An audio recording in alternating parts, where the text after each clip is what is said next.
यदि आपके जीवन में दुख है, यदि बार बार प्रयास करने के बाद भी सफलता आपके कदम नहीं चूमती, यदि आपका घर अशांति, बीमारी, कर्ज और परेशानियों से घिर गया है, यदि आपको लगता है कि आपकी किस्मत आपका साथ नहीं दे रही, तो आज की ये पवित्र शनिदेव जी की कथा आपके जीवन को बदल सकती है।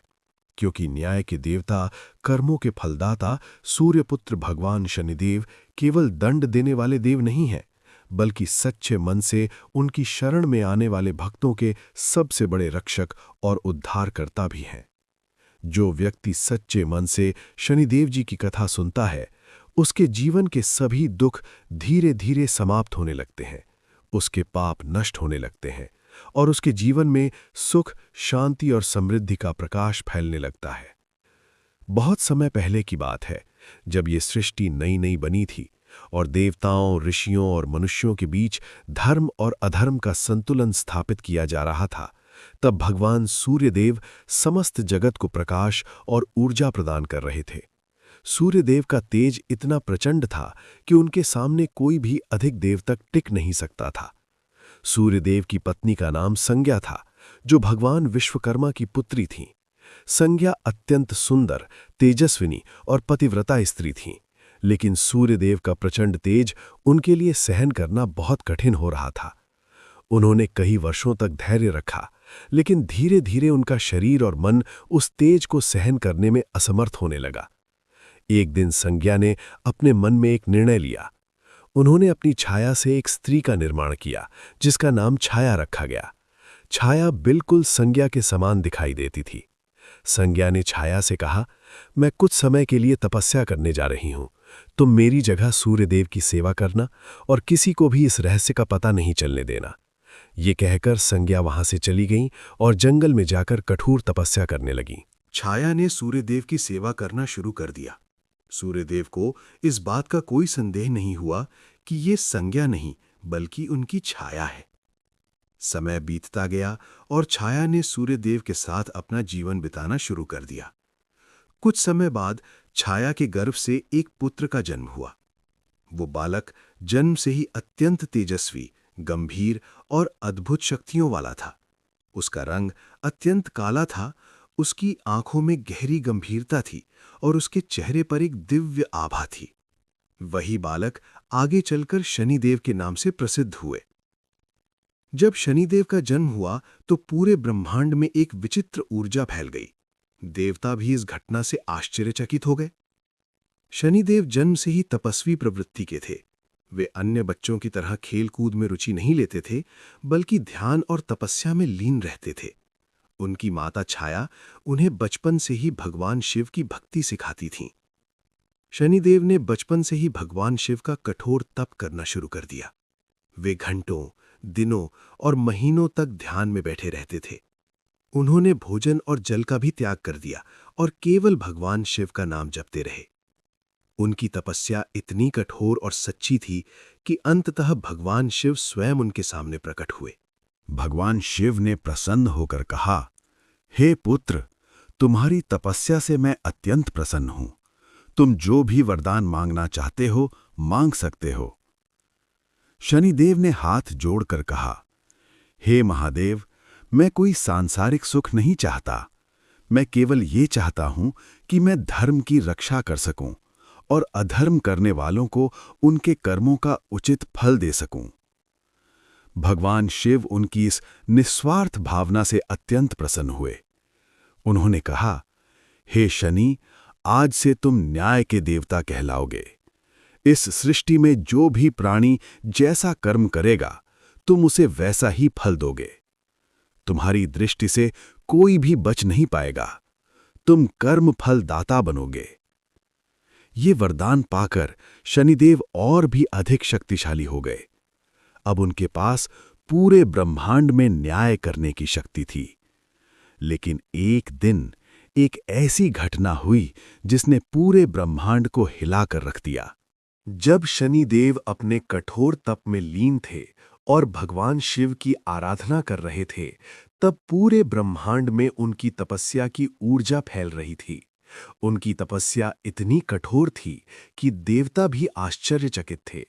वर्षों तक बिना अन्न और जल के केवल भगवान शिव का नाम जपते हुए शनिदेव ने स्वयं को पूर्ण रूप से भक्ति में समर्पित कर दिया।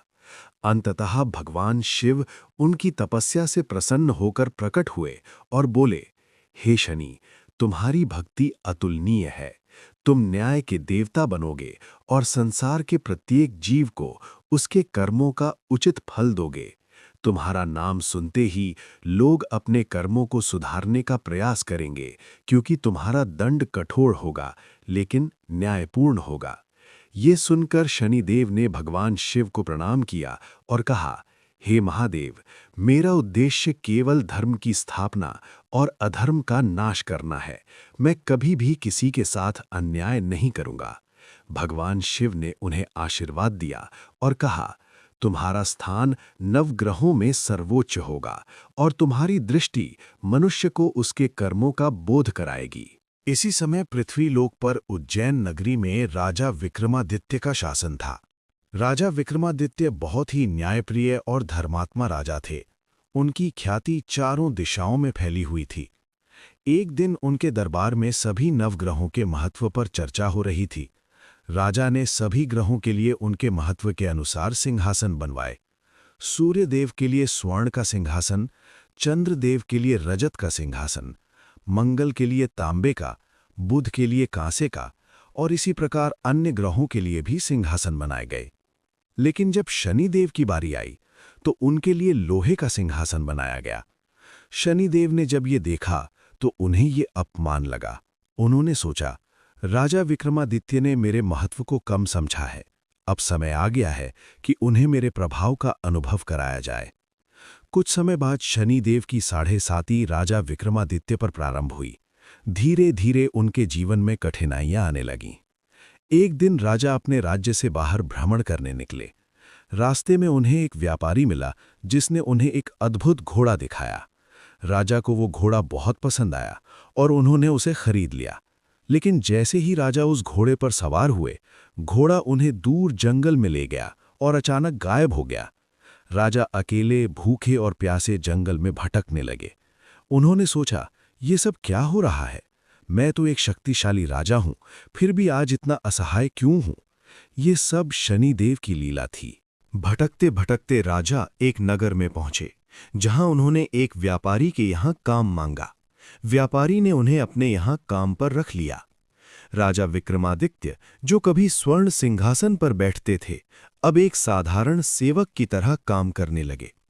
एक दिन व्यापारी के घर में चोरी हो गई और उसका दोष राजा विक्रमादित्य पर लगा दिया गया। नगर के लोगों ने उन्हें पकड़कर राजा के सामने प्रस्तुत किया। बिना सत्य जाने नगर के राजा ने उन्हें दंड देने का आदेश दिया और उनके हाथ पैर कटवा दिए। अब विक्रमादित्य एक अपंग व्यक्ति बन गए। वे सड़क किनारे पड़े रहते और भगवान से प्रार्थना करते, हे प्रभु, मैंने ऐसा कौन सा पाप किया है जिसकी मुझे ये सजा मिल रही है? समय बीतता गया। एक दिन एक दयालु स्त्री ने उन्हें भोजन दिया और उनकी सेवा की। विक्रमादित्य ने उसी स्थान पर बैठकर भगवान शनिदेव का स्मरण करना शुरू कर दिया। उन्होंने पूरे मन से प्रार्थना की, हे शनिदेव, यदि ये सब आपकी लीला है तो मुझे शक्ति दीजिए कि मैं इसे सह सकूं। मैं अपने सभी कर्मों का फल स्वीकार करता हूं। उनकी सच्ची भक्ति और पश्चाताप देखकर शनिदेव प्रसन्न हुए। एक रात शनिदेव उनके स्वप्न में प्रकट हुए और बोले, हे विक्रमादित्य, ये सब तुम्हारे अहंकार को समाप्त करने के लिए था। तुमने मेरे महत्व को कम समझा था, लेकिन अब तुमने अपने कर्मों का फल भोग लिया है। अब तुम्हारा कष्ट समाप्त होगा। अगली सुबह एक चमत्कार हुआ। विक्रमादित्य के कटे हुए हाथ पैर वापस आ गए। उनका शरीर पहले जैसा स्वस्थ हो गया। उसी समय नगर के लोगों को अपनी गलती का एहसास हुआ और उन्होंने उनसे क्षमा मांगी। कुछ समय बाद विक्रमादित्य अपने राज्य लौटे और फिर से राजा बने। इस बार वे पहले से भी अधिक विनम्र और धर्मात्मा हो गए थे। उन्होंने अपने दरबार में शनिदेव का एक भव्य मंदिर बनवाया और प्रतिदिन उनकी पूजा करने लगे। हे भक्तों, ये कथा हमें सिखाती है कि शनिदेव कभी भी बिना कारण किसी को कष्ट नहीं देते। वे केवल हमारे कर्मों का फल देते हैं। यदि हमारे कर्म अच्छे हैं तो शनिदेव हमें अपार सुख, धन और सम्मान देते हैं। लेकिन यदि हमारे कर्म गलत हैं तो वे हमें कठिनाइयों के माध्यम से सही मार्ग पर लाते हैं। जो व्यक्ति सच्चे मन से शनिदेव की कथा सुनता है, उनके नाम का स्मरण करता है और अपने कर्मों को सुधारता है, उसके सभी पाप धीरे धीरे समाप्त हो जाते हैं और उसके जीवन में सुख और शांति का वास होता है। जहां से ये दिव्य कथा आगे बढ़ती है, वहीं से शनिदेव की महिमा और भी अधिक स्पष्ट होने लगती है। जब भगवान शिव ने शनिदेव को कर्मों का न्याय करने का अधिकार दिया, तब से शनिदेव पूरे ब्रह्मांड में विचरण करने लगे और हर प्राणी के कर्मों का लेखा-जोखा देखने लगे। शनिदेव ना तो किसी के मित्र होते हैं और ना ही किसी के शत्रु, वे केवल न्याय करते हैं। जो जैसा कर्म करता है, शनिदेव उसे वैसा ही फल देते हैं। यही कारण है कि लोग उनसे डरते भी हैं और